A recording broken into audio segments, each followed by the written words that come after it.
What is good, everybody? Welcome back to another episode of Let's Talk Dynasty. And god damn it, man, if we could not get an episode in here where we're not having technical difficulties to start, I can't get my camera to focus, so we will figure that out. It seems like every episode of Let's Talk Dynasty, we're doing that. But you guys know what we're here to do today. We got War here for a Dynasty startup mock draft. We're doing a 12-team Superflex, tight end premium, all that good stuff. That's what we're doing today. Let's get War in the building so I can start focusing on getting my camera focused, man. War, how you doing, bro? I guess we're both through because I'm just completely unfocused right now. So let's just, you good, bro. Just roll with it. All right, look, man, we're going to get this started pretty quickly. We are going to share my screen here so we can get this going. Caleb's sitting here talking about let's go. Dude, what is it about this show? I feel like this show in general, we are always having technical difficulties, but hopefully we still sound good. You know, I'm out of focus right now, but I feel like I look good, so we should be all right. I'm going to share the screen and let's start doing this mock draft because we got the people from the Discord out here in the in this draft ready to roll. So I figure we might as well start it off. Rookie and the vet, he's the first one on the clock. I think we'll be ready to roll. Let's see, man. Do you got a specific strategy that you're going with today? You know, we're just going to have to find out, man, because I'm going to try to do some things I didn't do in other drafts. So we're going to see, man. I'll know by the time we get to my pick. I'll know.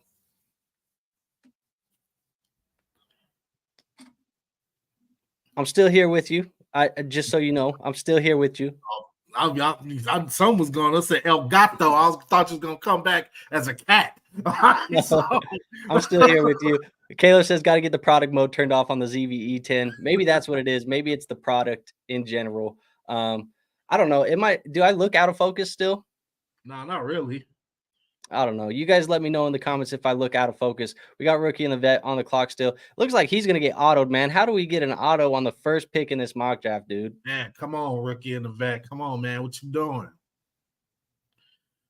Let's see, man. He goes Josh Allen. We got Zierlein in here. He says, "Yer." So what up, Zierlein? Appreciate you being anyway, here. Probably. You said what? That's probably who he would have picked anyway. Probably. Avatar says party foul. Surprised it wasn't Cooper Kupp or somebody. Let's see, man. This is really triggering me right now. I'm not gonna lie. Hey, man. Hey. Focus on your pick. I'm on the clock. Look at me. Well, look, we don't got to debate it too much. To me, there's a guy here that this is probably going to be hot take. Nah, I'm not going to do a hot take. We're not going to do the hot take. I'm going to take CJ Stroud. I think he's probably a little bit overvalued as far as the points per game goes right now, but in startups, that's about where he's going. I think there's definitely room for him to improve on the field as far as production goes. I don't know if the value can increase too much. I think the only other person that I would be looking at right there would be a Jalen Hurts. But I feel like the floor of CJ Stroud, or at least the chance of him maintaining his value, is probably a little bit higher right now. Yeah. I agree with your pick, man. Like for a second, I wasn't paying attention. I actually was like, the Stroud get picked before Mahomes. That would be nuts. Oh, heck yeah. I'm so glad that you picked that person because I'm going with Joe Burrow right there, baby. There you go. Yeah. All right. What do you like about Burrow, man? I like Burrow because Burrow's a dog, man. Like, I'm really surprised, honestly. He should have went after Stroud. That's my opinion.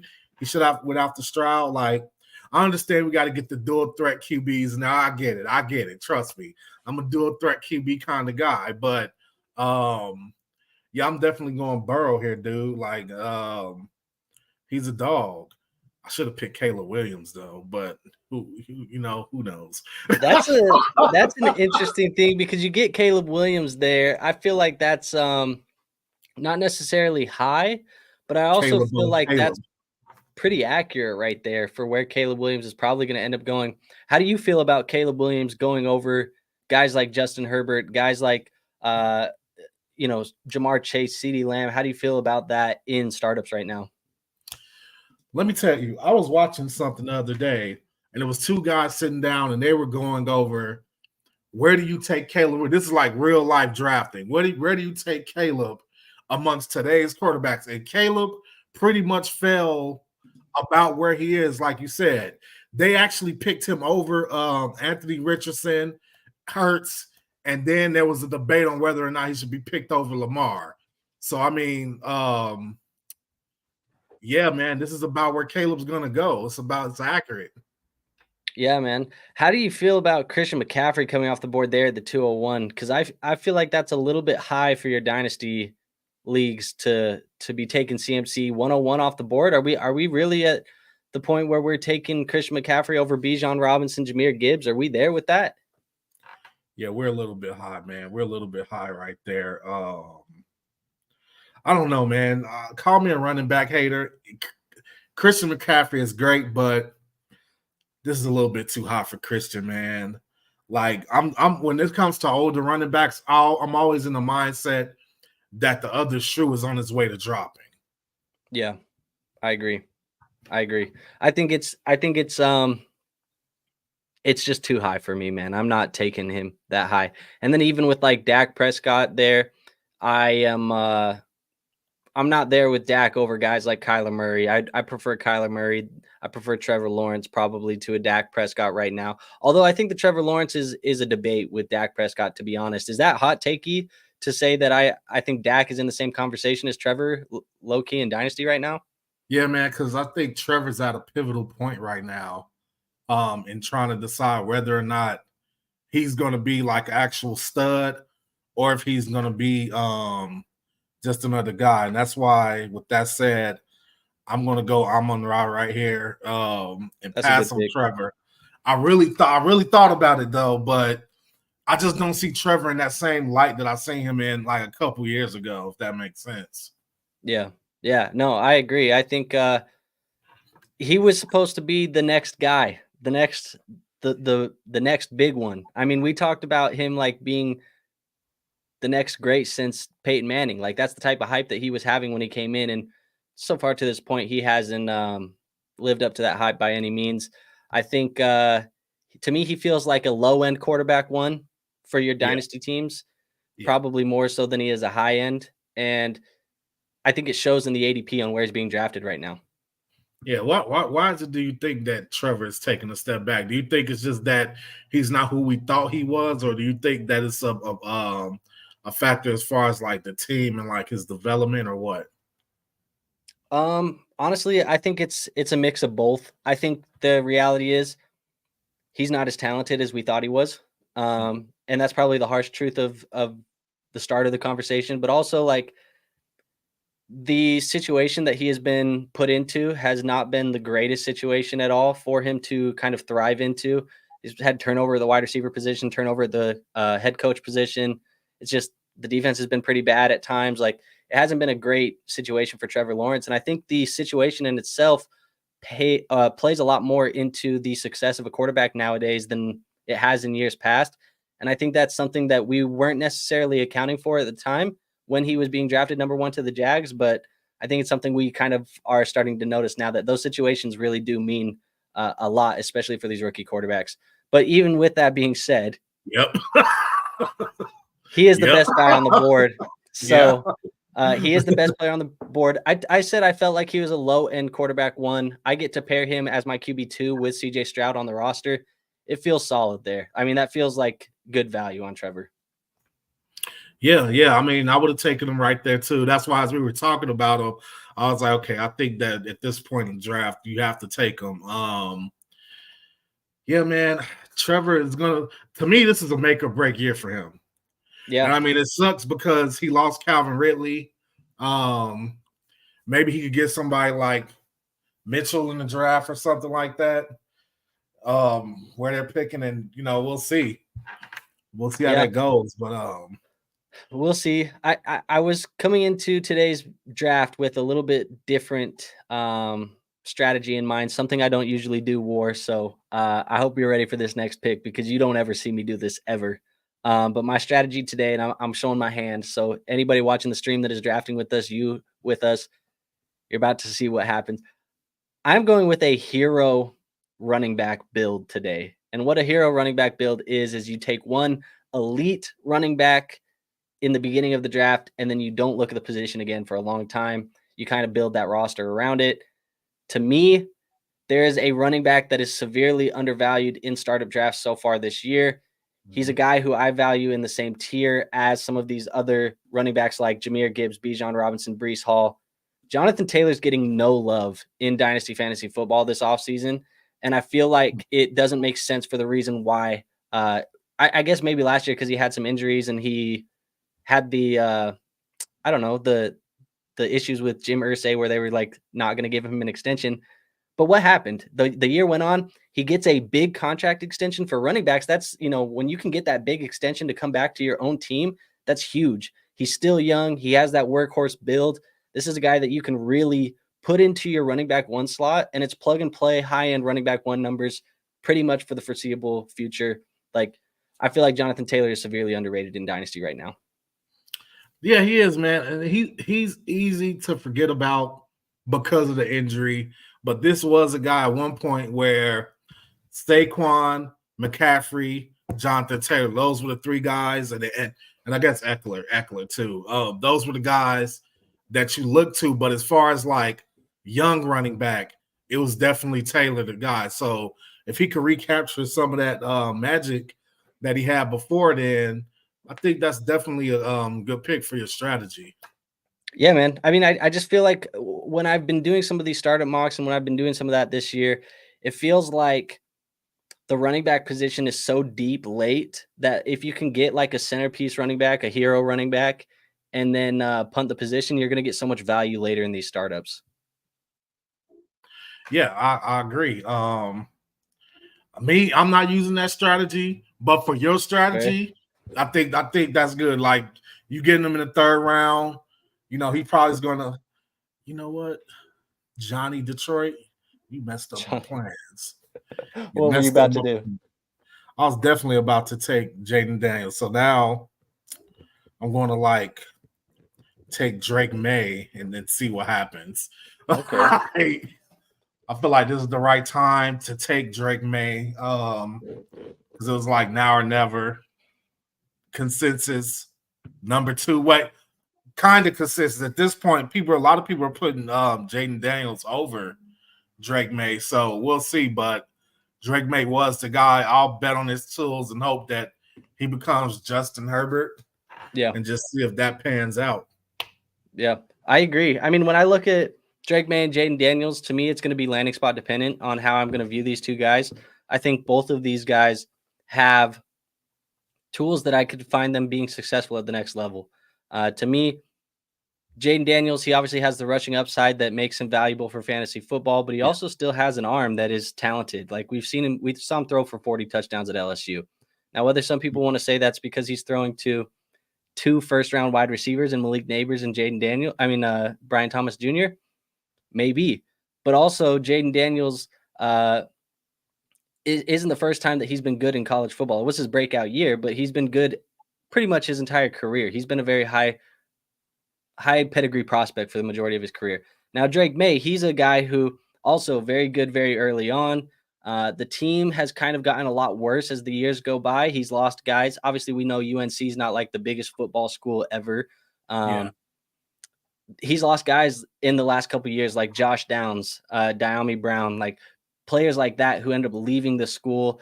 I can't remember if May was still there when he may have not been the starter. I think it was Sam Howell who was the starter, but like Javonte Williams and other guys at the school too. And now it's kind of gotten worse and worse as years go on. I mean, his best wide receiver this year was Tez Walker, and Tez Walker missed some games due to a NCAA dispute. So Drake May, he has all the tools. He has a strong arm, but the deciding factor to me is like, does one of these guys land in New England? If they land in New England, I'm nervous to pick them. Yeah, man. It's all dependent on what Washington does. We'll see how that goes, man, because I'm pretty sure Washington is taking a quarterback. They're not trading down.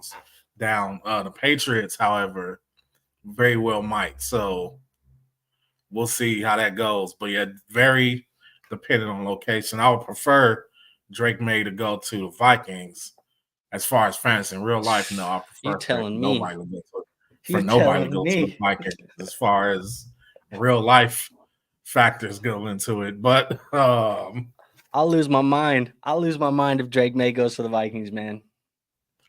Man, y'all getting JJ McCarthy, and that's y'all gonna have to hopefully sit behind Sam Darnold for an entire season.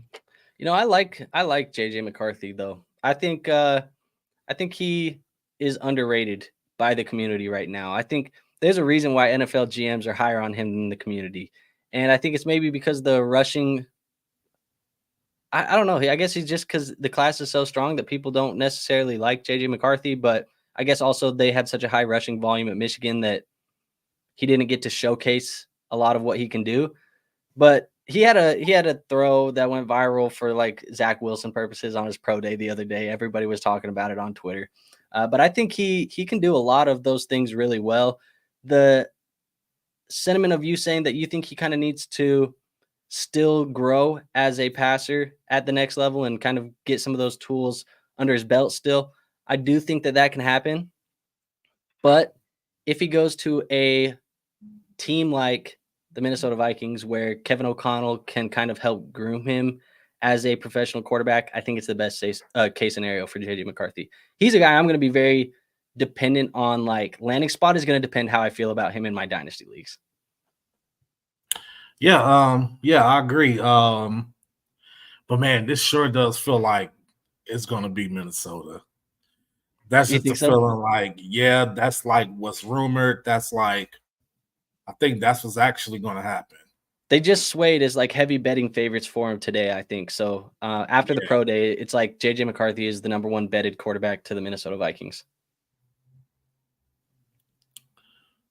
Yeah. What do I want to do here?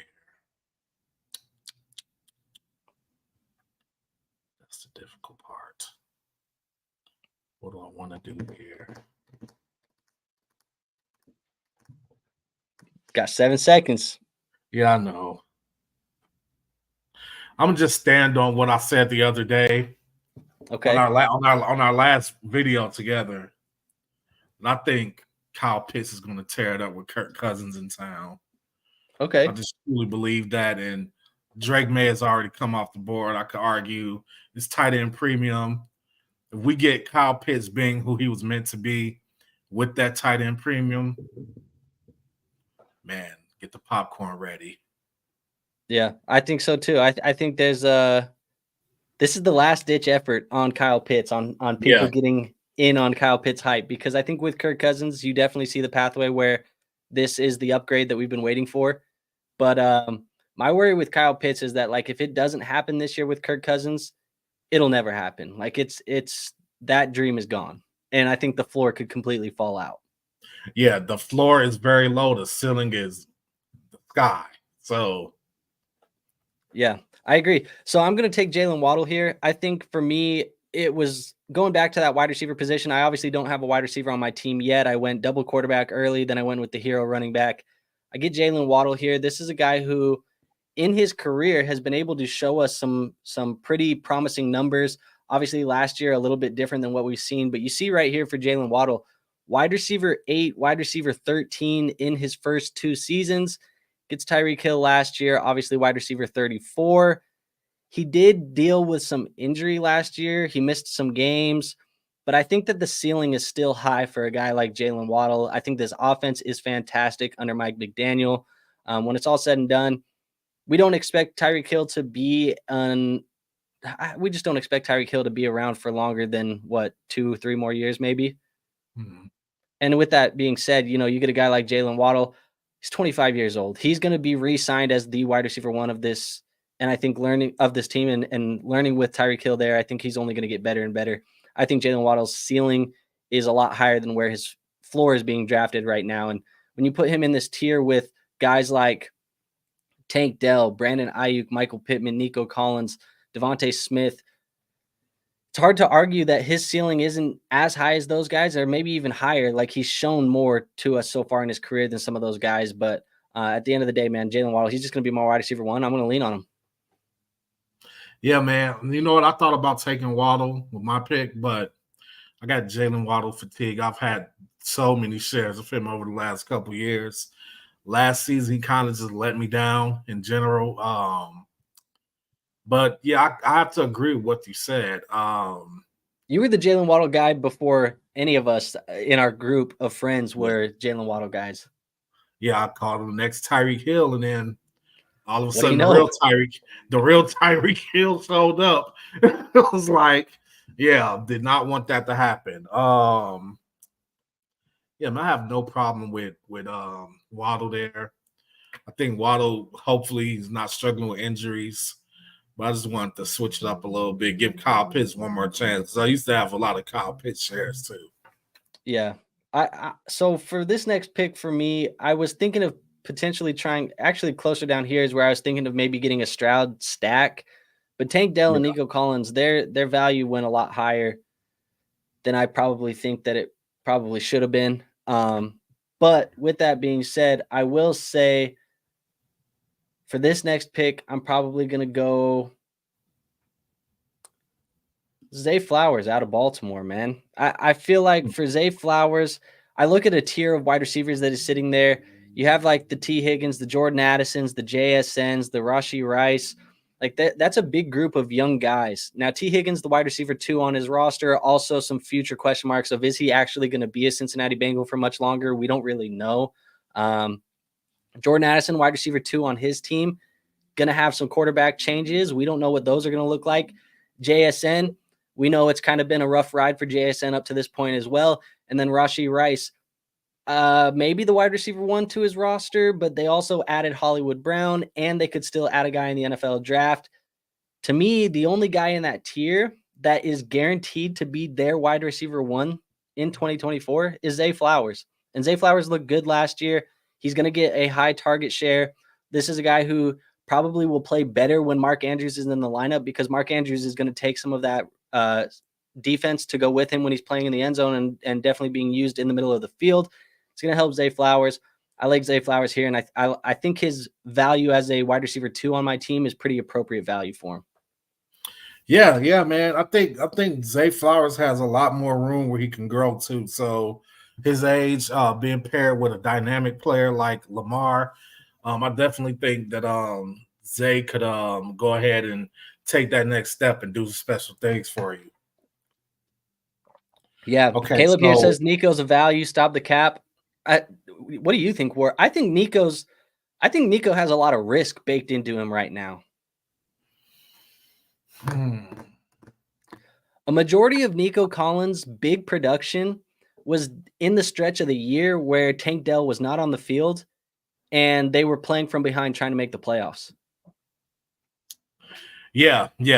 I need to see that whole Texans thing. I'll explain my pick in a second. That whole Texan things. I need to see it again. I need to see it again. I need to see how it looks. I need to make sure it's not like a sneaking up on everybody thing.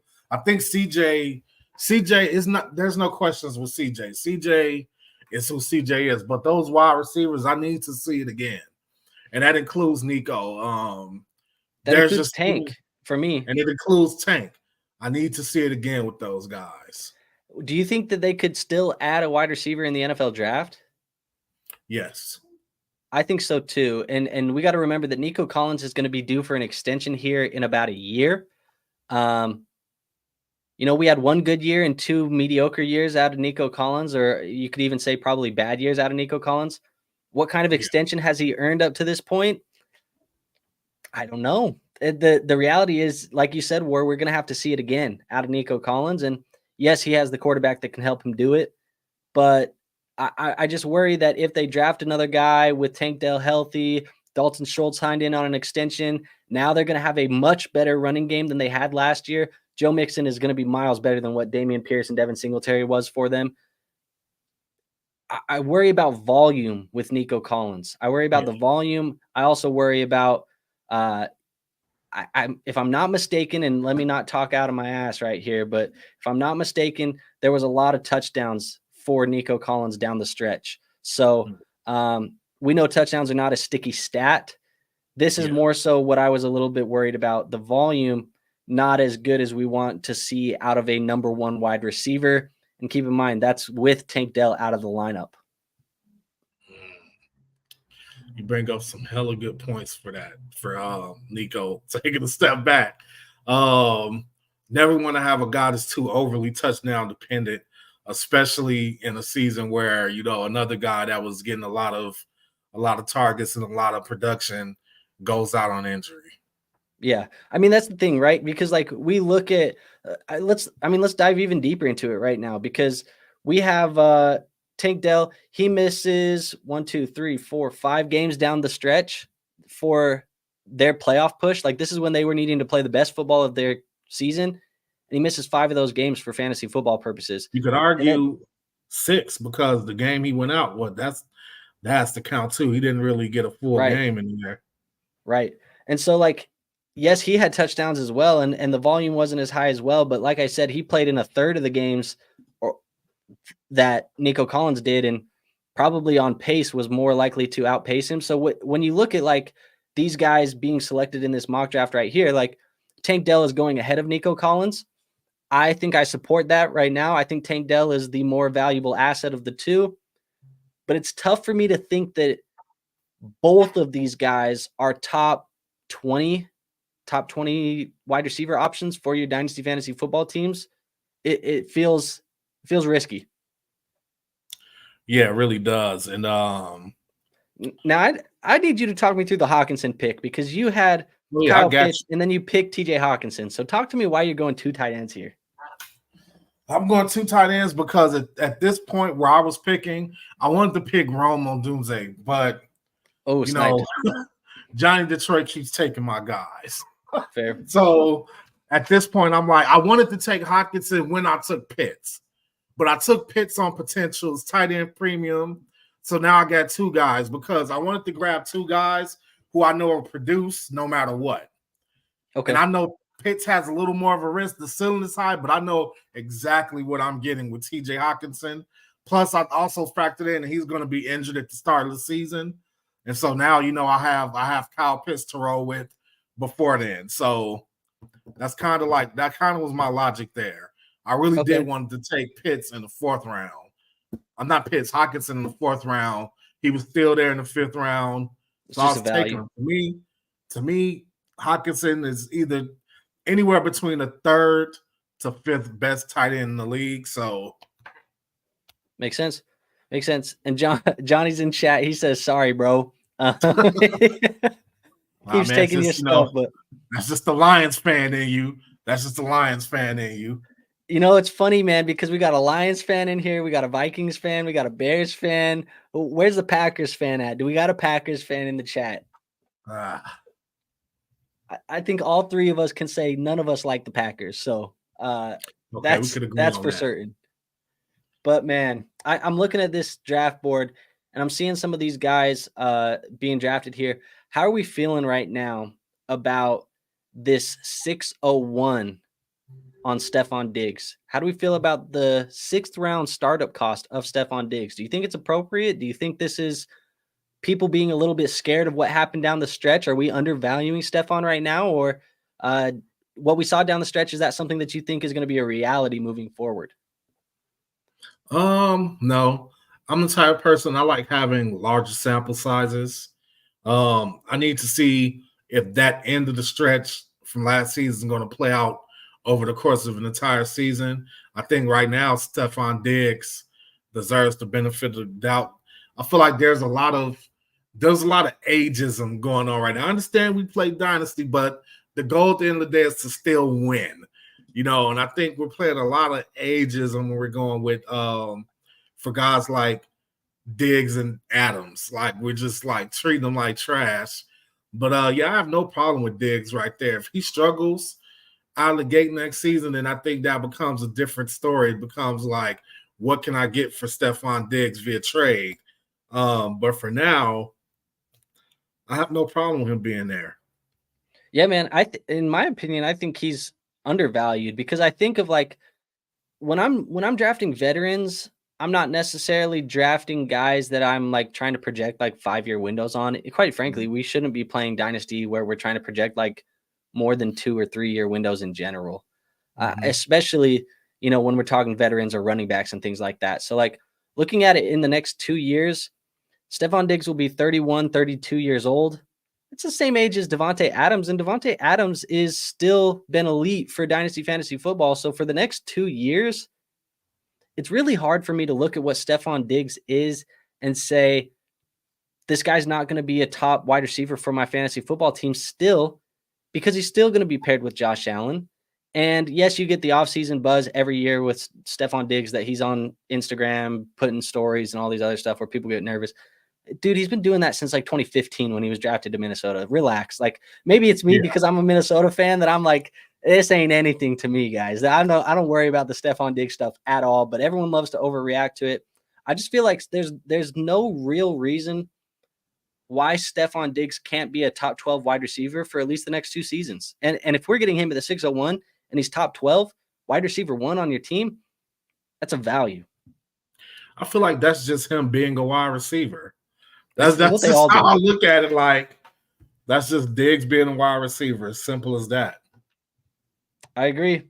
All right, man, I'm going to take my first rookie off the board. I'm going Brian Thomas Jr. Look, this is a guy who I think is going to be the wide receiver. He's in the conversation for wide receiver 4 to 5 range for me this year. When I look at potential landing spots, I think this is a guy who's going to find himself in the mid to late first round. I just did a mock draft today. It's going to be coming out on the channel tomorrow. So if you guys want to watch a rookie mock, I did a 3-round rookie mock. It'll come out tomorrow.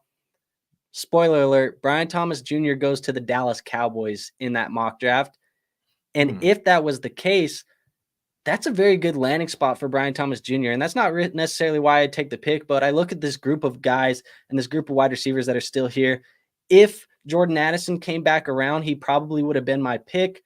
But I'm looking at this group here, and we have like Jaden Reed, Devontae Adams, Mike Evans, Cooper Kupp, Chris Godwin.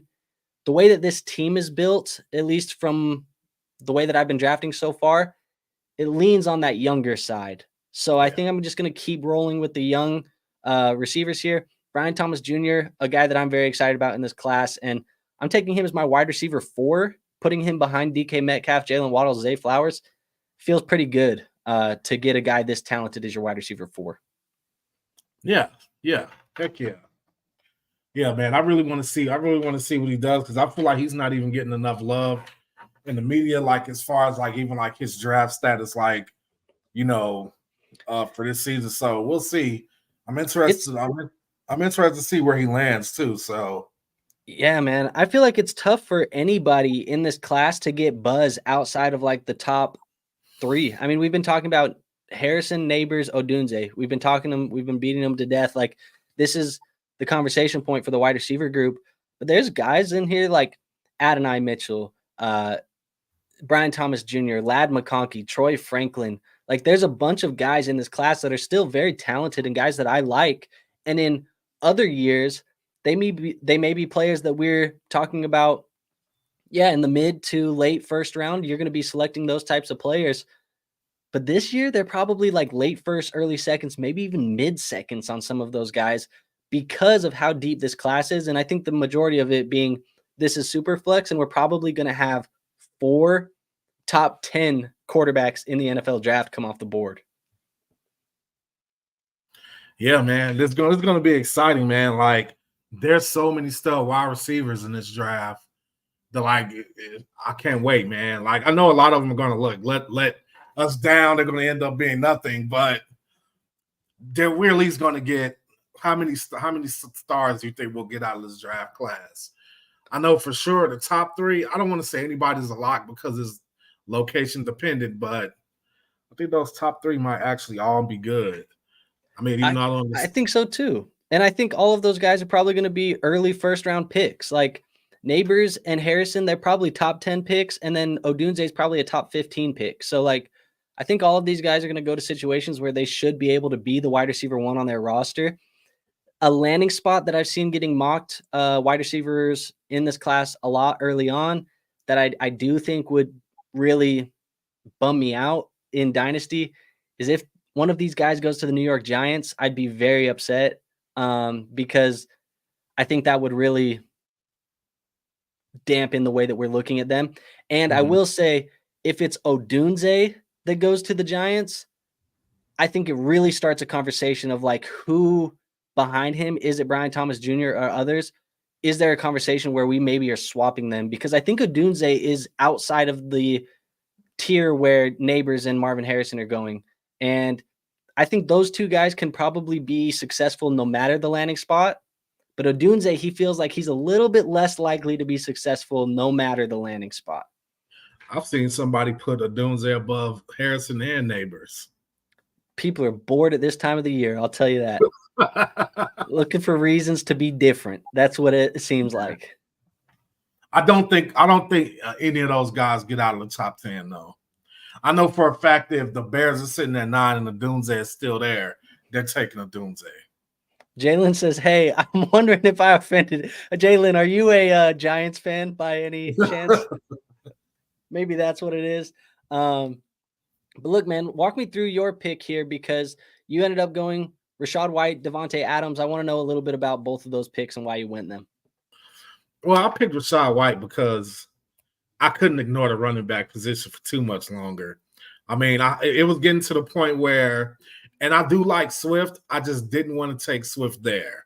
I would have been taking Swift just because he's a Bear, and I didn't want to do that. So I took someone who has more upside, someone who's young, and someone not necessarily playing a hero running back strategy, but like the maybe could be a hero running back strategy. So I felt like it was a good spot to take him. Yeah, I agree. And then with the Devontae Adams pick, I'm assuming you just get to it's just the value we were talking about with Diggs, but even more.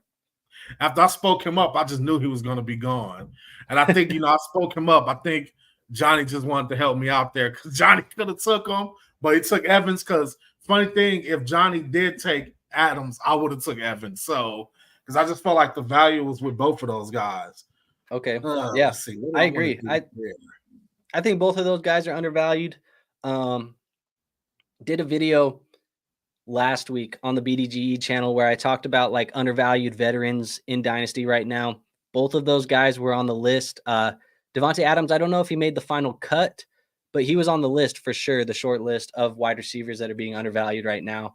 To me, man, it just feels like it certainly can't be worse than what it was last year, right? Like, no, it can't. I feel like getting Gardner Minshew, Devontae Adams should be able to be pretty successful with Gardner Minshew. Yeah, he should be. I mean, okay, hold on. That's if Gardner Minshew. And he was top 10 last year. Let's not forget. He was a top 10 wide receiver, bro. And I feel like people are not remembering that. They're not. Trust me, they're not. The fact that I can't even trade him for a second round pick is kind of insane. But what league are you trying to do that? Just curious. Just curious. The only league I got him in. I'll do some research. But look, man, you take Xavier Worthy. Talk me through the Xavier Worthy one. Because I'm a mark. He broke the combine record, so I was like, okay, he broke the combine record. I guess I have that Raider mindset right now. After picking Adams, I said I'm going to pick the guy that's fast and just put him on my team. But no, I like taking him there anyway.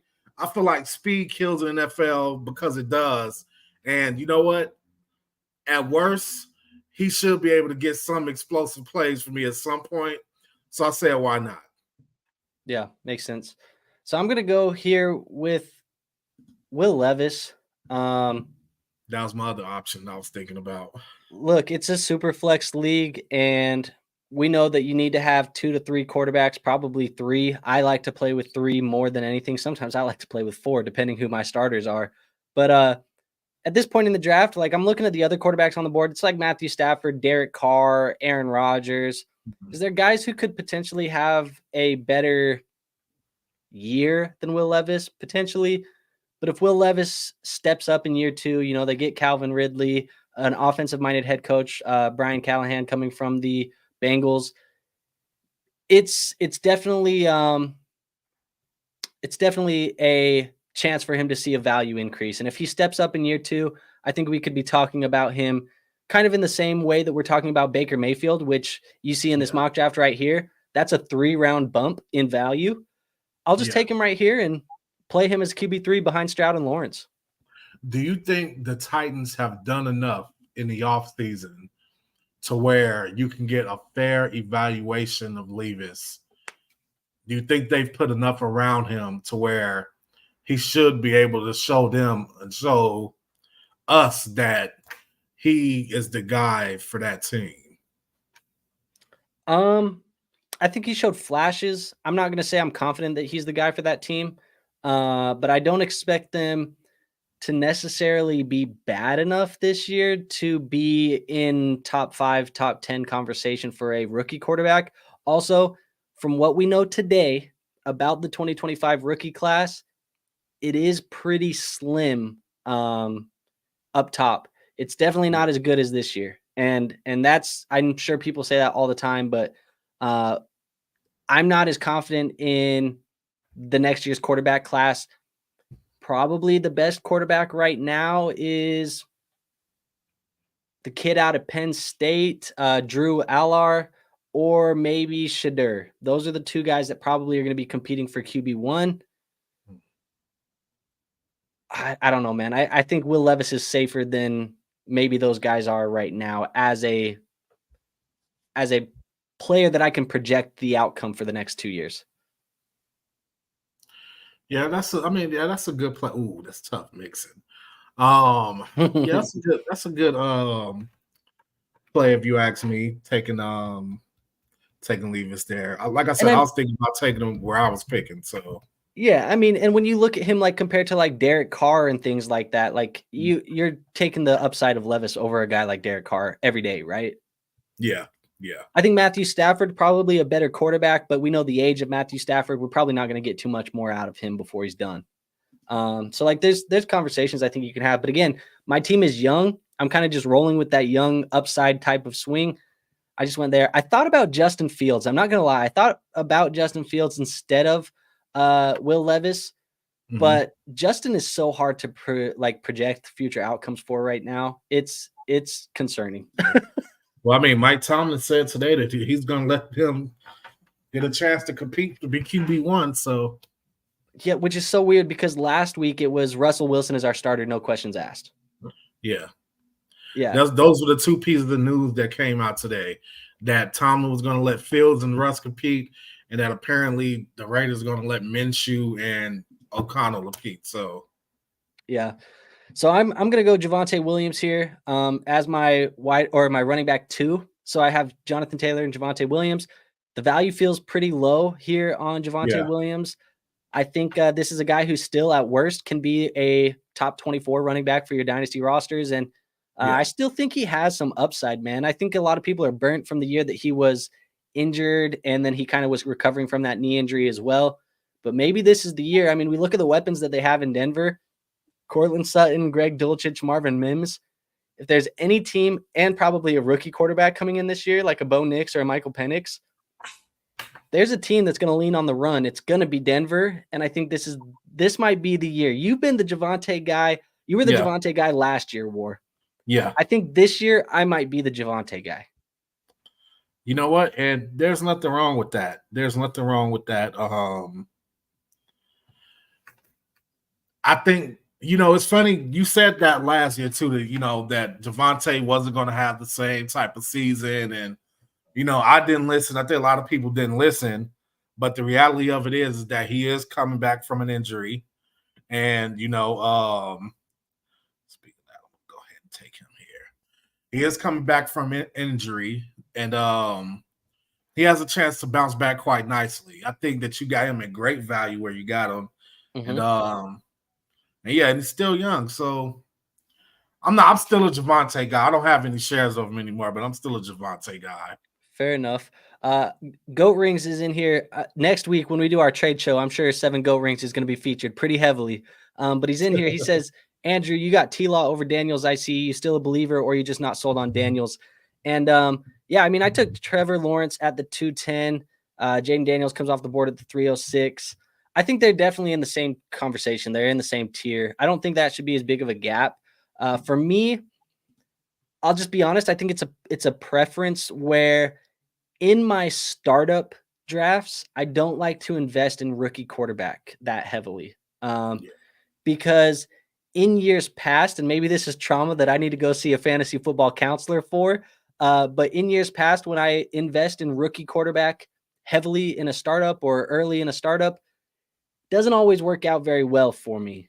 So I like the proven asset where Trevor Lawrence, I know he's a little bit more negatively talked about in the community. He still feels like at worst, like I said to you earlier in the show, War, this is a guy who is going to be a low-end quarterback 1, high-end quarterback 2. I think Daniels at worst is an all-out bust, right? Like Daniels at worst could be Zach Wilson. Like that's what this could be. And it's just a little bit too risky for me at this point in a startup draft. So not that I think that Jaden Daniels is bad, not that I am like overly high on T-Law. It was more so risk aversion for that second quarterback there, Goat Rings. But then I see we got want to hear. What was that? Tell people what they want to hear. Who do you value more between Daniels and Drake May? Because that's the debate here. I think everybody agrees that Caleb is number one. Yeah, you got some guys out there, some guys with some YouTube channels that want to put Bo Nix as number one. Okay, fine. Crazy. But look, man, if I have to make a decision today, I'm probably picking Jaden Daniels today.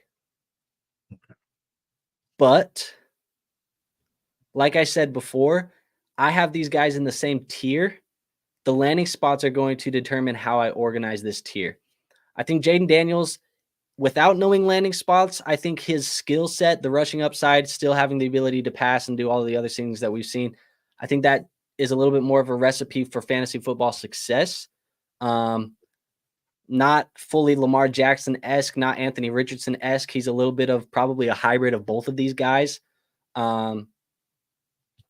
I like Jaden Daniels as a prospect a little bit more, but the situation is going to change how I feel about these guys, to be honest.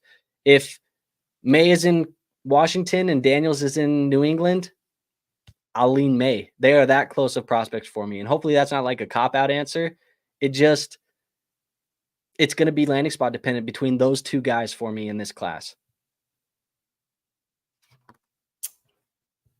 I have to agree, man. I have to agree. Man, it's scary, man. Either of them going to New England is terrifying. Let's just make it easy for everyone. New England can just trade back with Minnesota, let Minnesota come up and take number 3, and then it's a win-win for everyone. Everybody, no quarterback has to go to New England. Minnesota will get a quarterback, which I think a lot of people will love for fantasy football purposes. It's a win-win for everyone. Just give us number 3, man. That's all I want. Yeah, man. Yeah, I'm trying to win. Nick Chubb, huh? I hope New England trades down. I think for the fantasy community, that'll help everybody if New England just trades out of that position. Hope they decide to say, hey, let's build the team first and then get the quarterback. Yeah, I agree, man. So look, man, we got 2 more rounds left in this mock draft. Right now, I'm missing a flex and a tight end. So I got to fill 2 of these spots. What are you missing right now on your roster? I need to get me a final QB. Oh, and that's what I kind of did. I kind of looked at what I had. I thought about taking Brian Robinson, but believe it or not, I think that he is in danger of losing his spot to Rodriguez or somebody they draft. Charbonnet, not on him now. Tajay Spears, Tajay Spears would have been gone a long time ago. But I thought about Tajay. Yeah, he would have been gone a long time ago, but honestly, I'm thinking I need a starting running back, and I can't have a running back 2 there. So that's why I took Nick Chubb. I know he's going to be the starter, and I'll circle back around and get a third QB. Yeah, I ended up taking Tajay. I looked at him in comparison to Javonte last round, and we've had a whole group of guys come through, and he's still on the board, so why not? I think we've talked about it at length for Tajay Spears on this channel. We've also talked about it, the Tony Pollard signing for Tajay Spears. I'm not going to say that. I think initially I was like, this really sucks for Tajay Spears. But the more that I think about it, has anything really changed?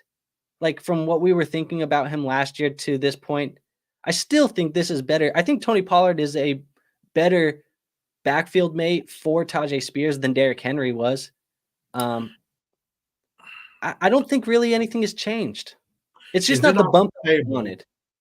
Is it off the table for them to go into camp and for Tajay to be so impressive that Pollard ends up becoming his backup? No, it's not. It's like it could very well be Tajay's team just as easily as it could be Tony Pollard's. And I think you just lean on the talent. And honestly, if we were, I mean, from what you and I had watched last year, Tony Pollard didn't look very good. Like, it wasn't a guy who looked like he's going to be just coming in and taking Tajay's lunch money. Like, that's not what it looked like to me. So okay, I know Zierlein is a Giants fan. Now that right there solidified it. Yeah, DeVito is crazy. But look, man, I take Tajay. I go there, and he's in the chat. He says DeVito, baby. Look, man, I go Tajay Spears. I go Pat Freiermuth. I still believe in Pat. I think Russell Wilson going there. We get a quarterback upgrade. Maybe Pat Freiermuth can get back to where he was just a year ago. Because when we look at Pat Freiermuth, we look at what he's done over his career. Guys, the truth is going to hurt here because Pat Freiermuth has outproduced Kyle Pitts the first 2 years of both of their careers. And tight end 13, tight end 8 last year, tight end 30, but he was hurt. He missed games. And then obviously we had the Kenny Pickett garbage that was happening all year long. Mason Rudolph, Mitch Trubisky, all of that stuff was happening. Yeah. You get a quarterback upgrade. Doesn't matter if it's Justin Fields or Russell Wilson. Both are upgrades to what he has played with so far in this point in his career. Deontay Johnson out. That makes Pat Freiermuth the number 2 receiving option again. But we know the Steelers are going to find some receiver in some round, and the guy's going to end up being a star. Look, man, I saw going to trade George Pickens to a different team. Like, it's a cycle with the Steelers. It's a cycle. I saw a mock draft the other day, and it was Troy Franklin that went to the Steelers in the second round. And I got a little excited because Troy Franklin is my guy. The Steelers got a good track record. I was excited. I was very excited. But look, man, let's recap our teams. If you guys are watching this, let us know in the comments down below, War or me. Whose team do you like better, War's team or my team? War, I'll let you start it off. Walk me through starting lineup top to bottom. I mean, hell, I kind of like your team better. Well, with my team, this is what I did. I went in with thinking that I wanted a balance at every position. I wanted to pair a reliable veteran with a young player. If the young player just happened to be that already succeeded, already proven themselves, that's what I was going to go with. So I took Joe Burrow and I paired him with Drake May, but also was able to get Aaron Rodgers at the end of the draft. That way, I don't necessarily have to start Drake May in my Superflex position. I could go in with Aaron Rodgers as my quarterback 2 and Joe Burrow as my QB1. As for running backs, I mean, we would have had more spots. I would have took other running backs, but I did the same thing here. I took the younger running back that has shown something, and Rachaad White, and I put, even though it's kind of tricky, I put Nick Chubb in there until I see Nick Chubb not produce. The Browns haven't done anything so far to sign anyone that's going to actually – who would they get? Foreman. I think that's more of an insurance policy. I think Nick Chubb is still their plan as running back 1.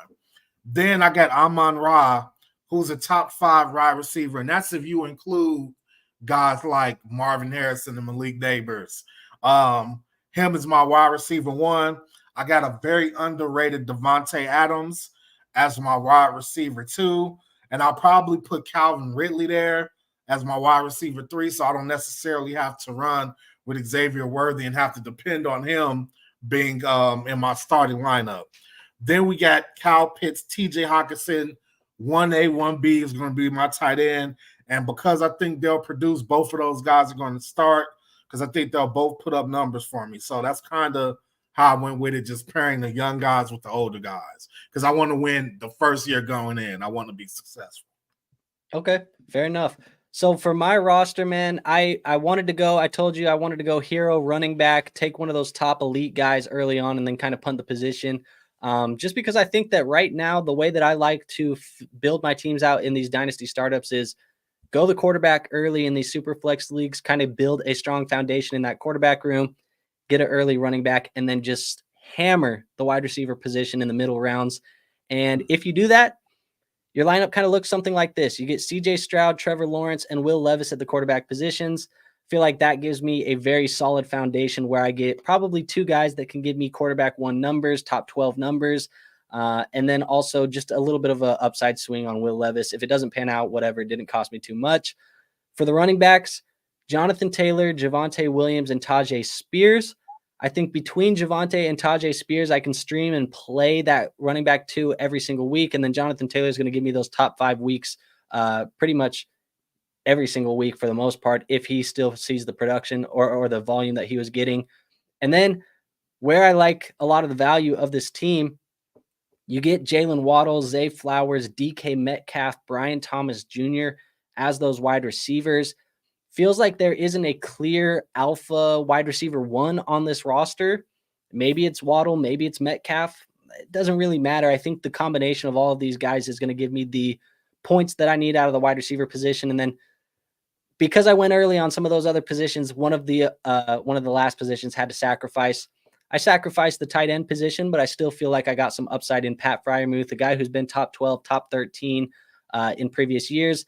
And with the departure of Deontay Johnson, right now, he is the number 2 wide receiver or the number 2 receiving option, gets a quarterback upgrade. I just like everything. I think Pat Freiermuth, honestly, is probably a little bit of a buy low right now in dynasty leagues. That's kind of how I feel about it. So ultimately, that's the roster. That's where we're at. Like I said, let us know in the comments below who you guys think, whose teams you like, whose you don't.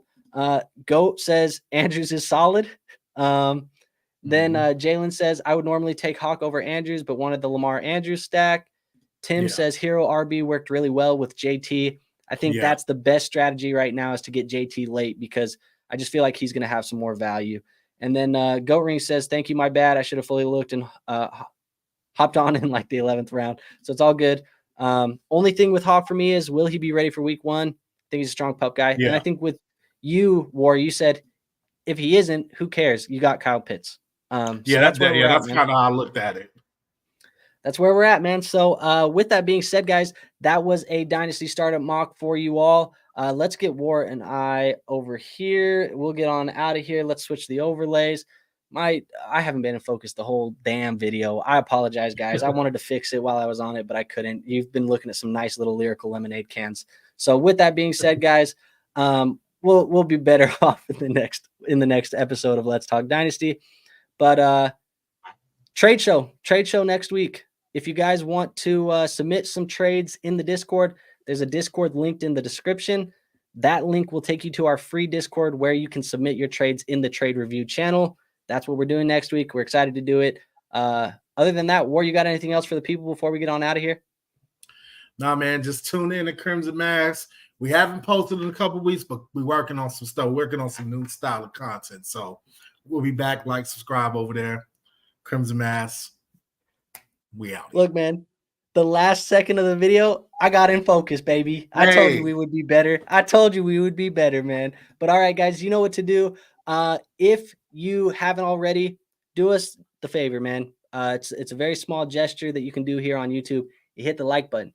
That thing does show us a lot of support, helps us out on YouTube, helps us out in the algorithm, helps small creators So if you haven't hit it yet, if you could spare me a little change, hit that like button. I'd appreciate it, man.